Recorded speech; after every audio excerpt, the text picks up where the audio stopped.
esposa e mais ninguém. Agora é o senhor e todo mundo aqui. Como que um homem vai trabalhar com a filha tendo tentado suicídio na semana anterior?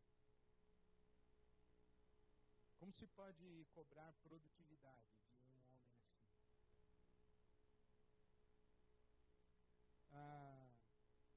Pausa aos meus colegas pastores. Esses homens são os tesoureiros das nossas igrejas, são os secretários, diretores da Escola Bíblica Dominical, diretores do Departamento de Evangelismo. E não poucas vezes nós nos relacionamos com o crachá que eles ostentam ou a função que eles ocupam no organograma da nossa igreja. Mas eles não são mão de obra, eles são seres humanos. As empresas descobriram esse negócio. As empresas descobriram isso. E começaram a perceber que não só os seres humanos têm sua peculiaridade, têm alma, mas que as próprias empresas têm alma.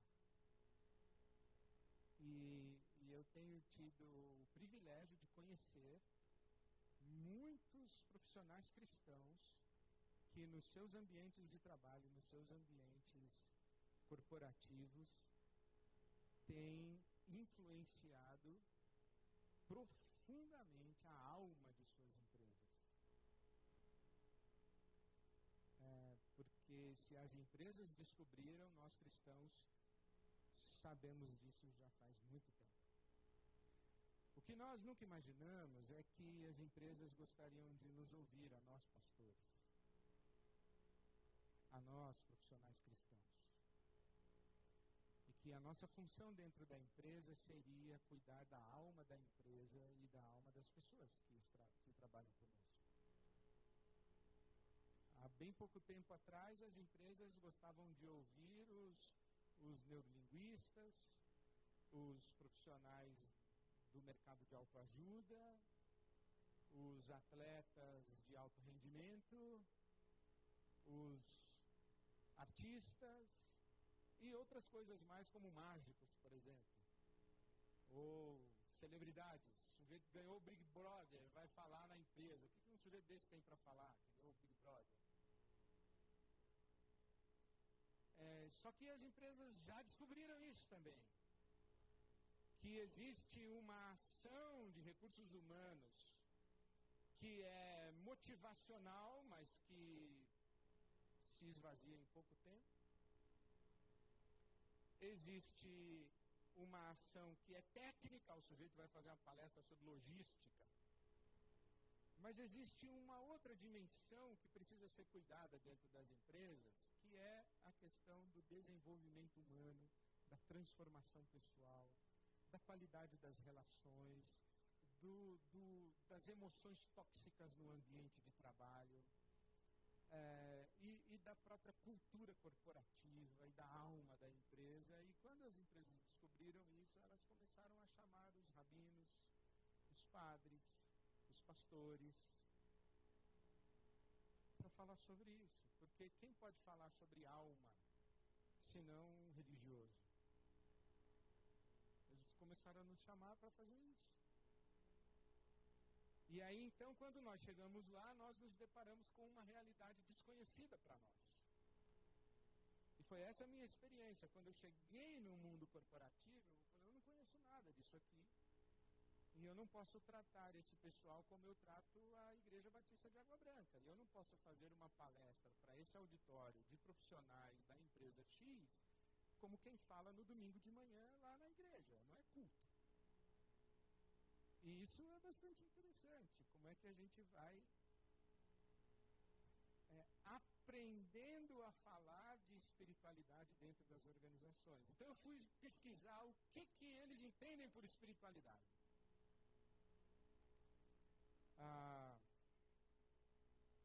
Pastor, você pode vir falar sobre espiritualidade no mundo do trabalho? Posso, mas o que você entende sobre espiritualidade? O que você quer dizer com espiritualidade? Bom, a primeira coisa que eu descobri é que eles não fazem a menor ideia do que eles estão falando.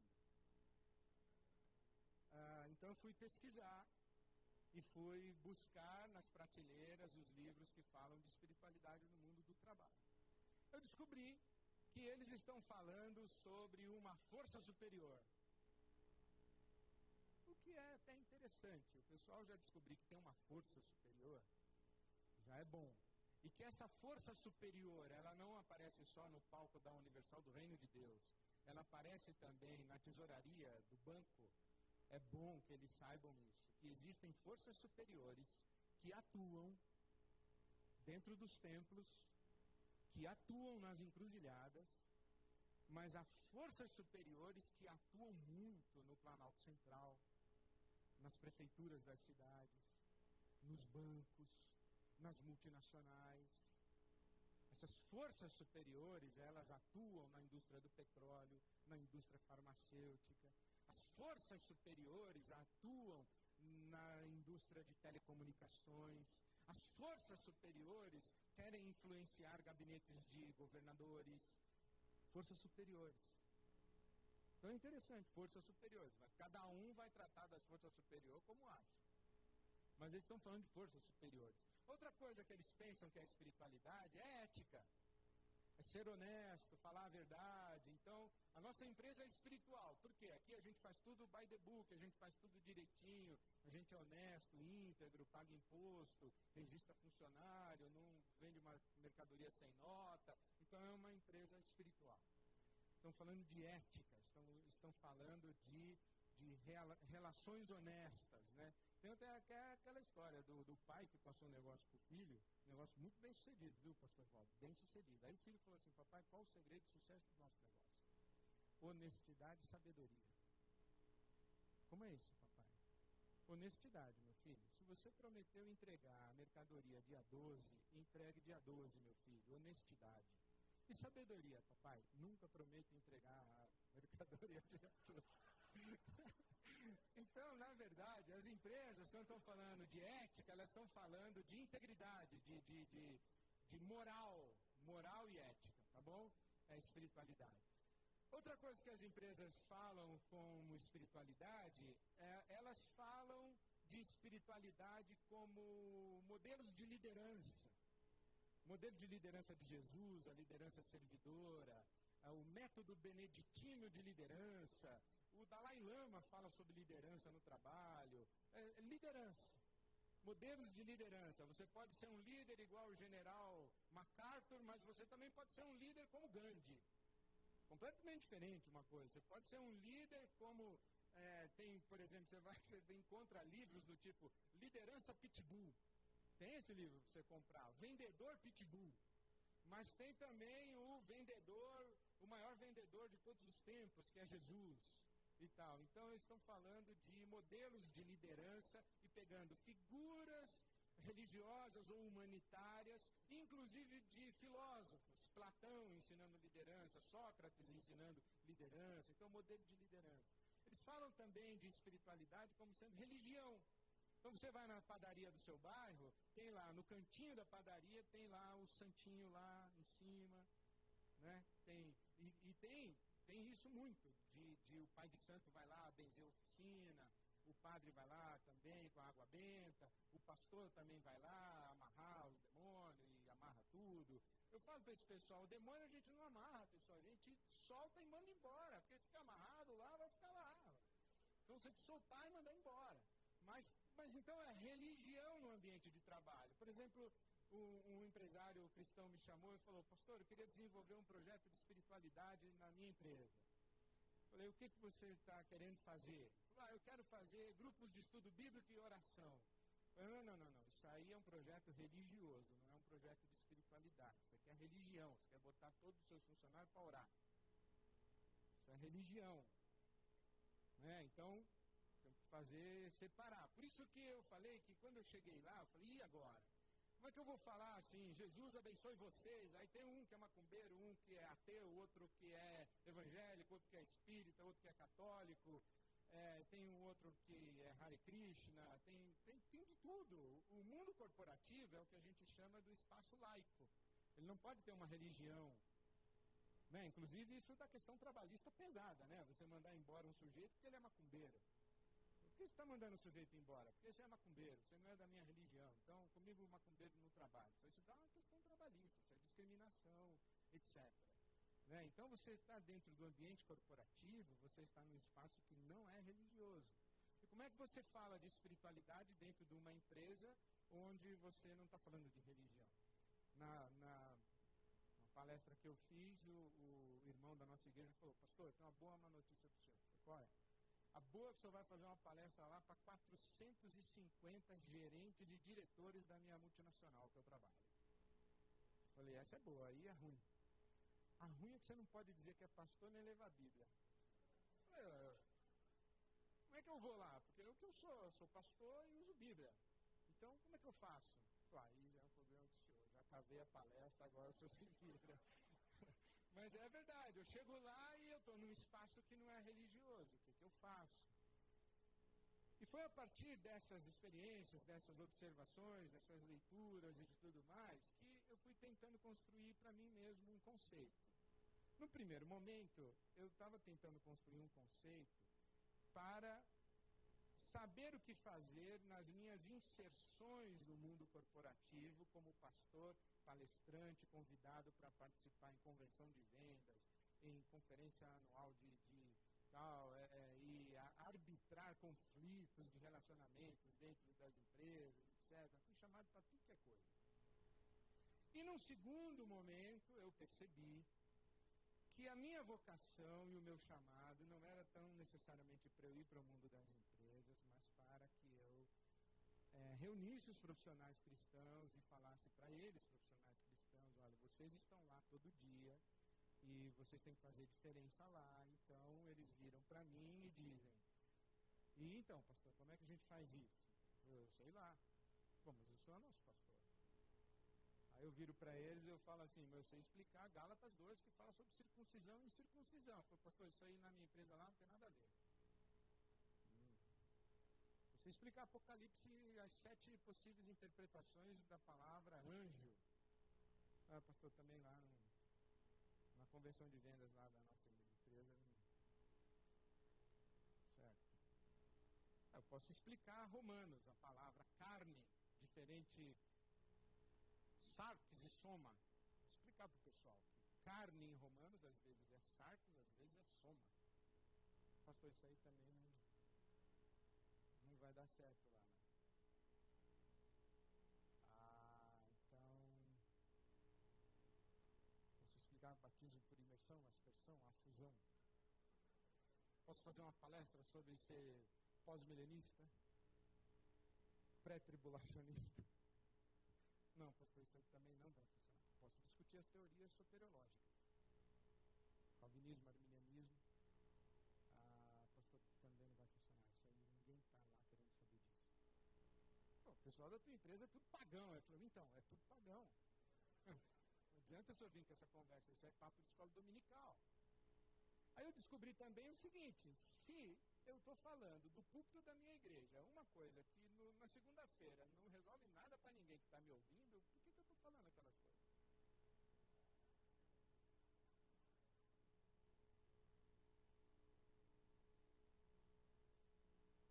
Então isso é complicado.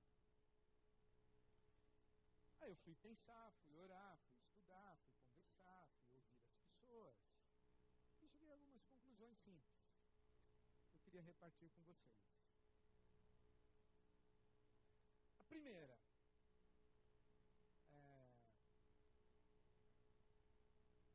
eu vou contar uma antes. Fui chamado para encerrar a convenção de vendas de uma grande empresa no Brasil. Devia ter umas 800 pessoas lá, diretores, gerentes regionais, supervisores. Aí eu cheguei, sentei lá no fundo, fiquei vendo o que estava acontecendo. Aí estava o diretor comercial dizendo o seguinte: o número 1, o principal vendedor desse trimestre vai ganhar uma TV de plasma. O número 2 vai ganhar um não sei o quê. O número 3, o terceiro colocado, vai ganhar um iPod. Aí todo mundo... Aí passaram a palavra para mim, eu falei assim: pessoal, vou dizer uma coisa para vocês. Se um camarada me oferecesse um iPod para dar o gás, eu ia me sentir ofendido. fez um silêncio. Eu não trabalho para ganhar iPod. Primeiro eu trabalho porque eu tenho vergonha na cara, eu tenho caráter, eu tenho vocação, eu tenho qualificação profissional. Eu não quero iPod, eu quero respeito, eu quero salário, eu quero plano de saúde, eu quero carteira assinada, eu quero férias. Não quero iPod. Alguém aqui quer iPod? Aí quando acabou, eles me aplaudiram de pé. Fui o herói deles, tal. Acho que eu falei tudo que eles queriam ter falado e nunca puderam falar. Só que eu tinha a diretoria, eu tinha o presidente, eu tinha o diretor de RH, eu tinha todo mundo lá. E esse irmão que me convidou falou assim: pastor, como pastor o senhor foi nota 1000. Eu lá no fundo orando pela sua palestra, cada coisa que o senhor falava eu dizia sim, Senhor, amém, Senhor. Mas como palestrante contratado pela nossa empresa para motivar o pessoal, o senhor acabou com a nossa convenção. E aí eu falei assim, é verdade, Deus não me chamou para animar vendedor, para animar a equipe de vendas. Eu sou pastor. Então eu vou fazer um outro caminho.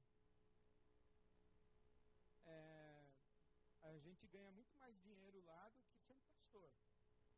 Mas aí a gente escolhe, né? A fidelidade à vocação não é o trabalho, é o ambiente hostil onde nós trabalhamos. O trabalho é uma bênção. Deus é trabalhador. Meu pai trabalha até hoje e eu trabalho também, disse Jesus. Deus é trabalhador. O que é o trabalho? Eu entendi, e na verdade quem sugeriu isso e me ensinou isso foi lendo Desmond Tutu, o arcebispo da África do Sul. Ele disse: trabalhar é cooperar com Deus. Trabalhar é cooperar com Deus. E aí eu acrescentei, por uma percepção do Gênesis, que trabalhar é cooperar com Deus para colocar ordem no caos, ou para manter o cosmos de modo que ele não entre em caos. Porque quando você pega a Bíblia Sagrada, no Gênesis, diz que a terra era vazia e sem forma. Era um ambiente caótico. E Deus dá forma e habitação. A terra passa a ser habitada e passa a ter forma, passa a ter ordem. De caos, na língua grega, vira cosmos. Cosmos é onde nós tiramos a nossa expressão cosmético, a indústria do cosmético. O que é a indústria do cosmético? Durante muito tempo foi a indústria da maquiagem, da beleza. Mas há muito tempo que a indústria do cosmético é a indústria, na verdade, da saúde. Não é? Você não pega um shampoo só para lavar o seu cabelo. Ele hidrata, evita queda, ele não sei o quê, ele... Saúde. Nós queremos saúde e não apenas beleza.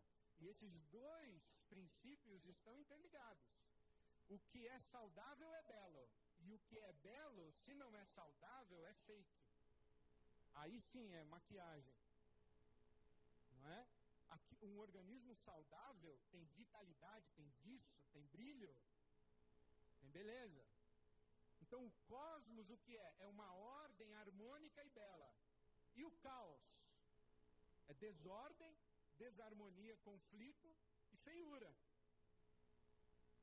E quando Deus diz para o Adão e o primeiro casal, olha, vocês trabalhem aí no jardim, ele está dizendo, ó, isso aí era um caos, eu transformei num cosmos. Vocês trabalhem aí para esse negócio não virar um caos de novo. E o que eles fizeram? O jardim virou uma terra amaldiçoada, com erva daninha, espinho e cardos, e seca, e não produz mais o seu fruto. Então o que é o trabalho? É pegar esse caos, fazer virar cosmos.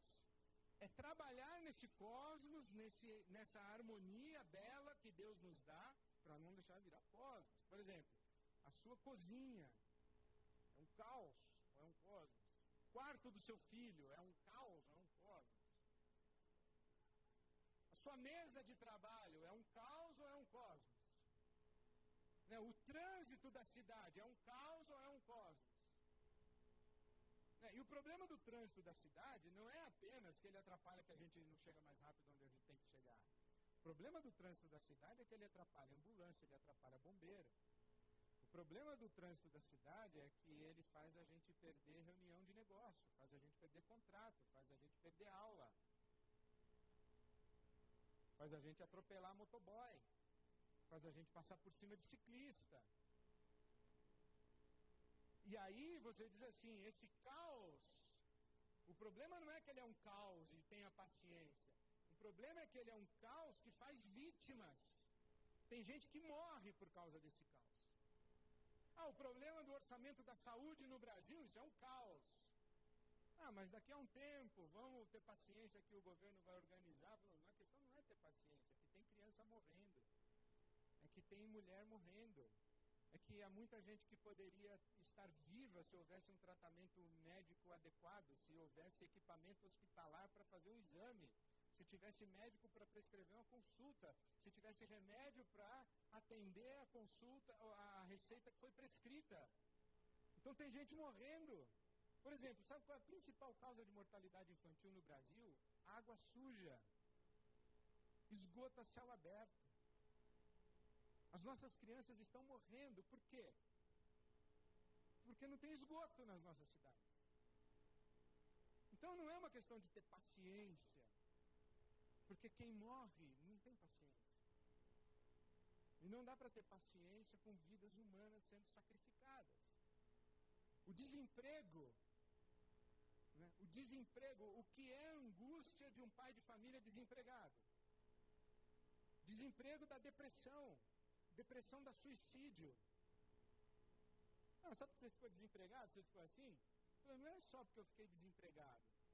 Eu desempregado, eu perdi o meu senso de valor. Eu desempregado, eu perdi o meu senso de dignidade. Eu desempregado, eu perdi minha identidade. Eu desempregado, tive que segurar minha filha durante 8 horas na porta de um posto de saúde sem que ela fosse atendida, e a menina ardendo em febre. E eu desempregado, sem dignidade, com meu senso de valor comprometido, com a minha filha ardendo em febre no meu colo, eu meti a mão no guardinha, e o guardinha estava armado e mandou tiro em mim e eu morri. Então, assim, trabalhar é cuidar do caos para ele virar cosmos. E por quê? Porque Deus mandou que a gente fizesse desse mundo um cosmos, não um caos.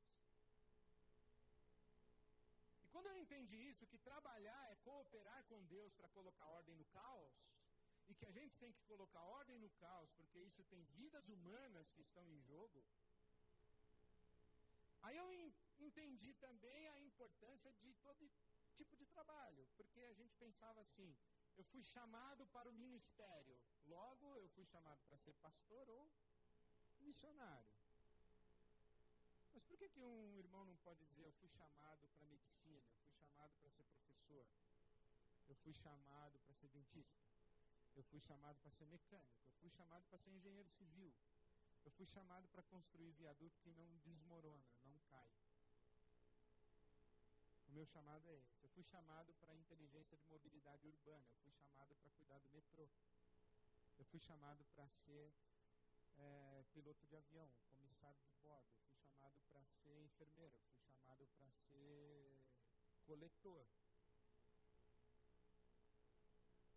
Você sabe o caos que é São Paulo e a periferia de São Paulo em épocas de chuva?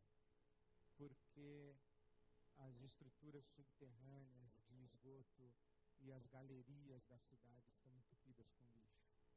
Exatamente agora, há vários homens que estão nas galerias subterrâneas das nossas cidades. Exatamente agora, que horas são? 8 horas da noite, eles estão lá coletando lixo.